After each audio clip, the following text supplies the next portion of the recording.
అప్రూవర్లుగా మారాల్సింది వాళ్ళ constable. Constable అప్రూవర్గా మారకుండా ఆ నేరాన్ని వాళ్ళు దీంట్లో ఏమవుతారంటే సిఐతో పాటుగా ఈ తీసుకొచ్చింది టాస్క్ ఫోర్స్ వాళ్ళట. టాస్క్ ఫోర్స్ ఏసీపీని కూడా నన్ను విచారించారు. కాబట్టి టాస్క్ ఫోర్స్ సిఐ తీసుకొచ్చి తర్వాత 2 రోజులు కొట్టాక నాగరాజుకి అప్పు చెప్పారట. కాబట్టి ఇప్పుడు టాస్క్ ఫోర్స్ వాళ్ళు బాధ్యులు అవుతారు, ఇటు వీళ్ళు బాధ్యులు అవుతారు. అప్పుడు కొట్టిన తర్వాత వాళ్ళ అమ్మ చెప్పిన దాని ప్రకారం తను వెళ్ళిన రోజున గోళ్ళు పీకుతున్నారు, అరుపులు కేకలు ఇవన్నీ జరిగినాయి. నేను చెప్పగానే నా కళ్ళ ఎదురుగున్నాను మా వాడిని తీసుకొచ్చారు, ఆ భుజం మీద ఈ భుజం మీద వచ్చేసి తీసుకుని పైకి తీసుకెళ్లారు. మావాడి అంటే లేదు లేదు పో అని చెప్పేసి అడ్డుకున్నారు, నన్ను పోనీ లేదు, పైనుంచి కూడా కేకలు అనిపించి నేను వెళ్ళాను కాబట్టి మరింత కొట్టారు, ఇవన్నీ చెప్పుకొచ్చింది.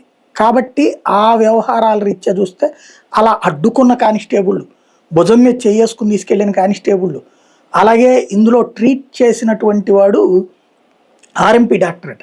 అతను హోటల్లో నాగరాజు పేరు మీదనే రూమ్ బుక్ అయిందట.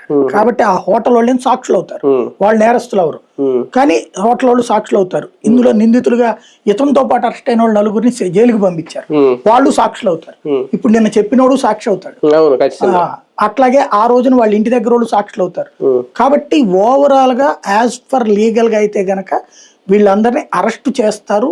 అరెస్ట్ చేసి గవర్నమెంట్ సపోర్ట్ ఉంది కాబట్టి 4 రోజులు పోయిన తర్వాత బెయిల్ వచ్చేస్తారు. అంటే ఇందులో కొంతమంది సేఫ్ జోన్ లోకి వెళ్ళడానికి నాగరాజు మీద హత్యాయత్నం కేసు పెట్టేశారా, నమోదు చేసేసారా? అంటే తప్పదు, ఎవరి చేతిలో అయితే ఎవరినో ఒకరిని బలి చేయాలి కాబట్టి ఆల్రెడీ సస్పెండ్ అయ్యి ఉన్నాడు కాబట్టి ఈయన మీద పెట్టేశారా? అంటే ఇక్కడ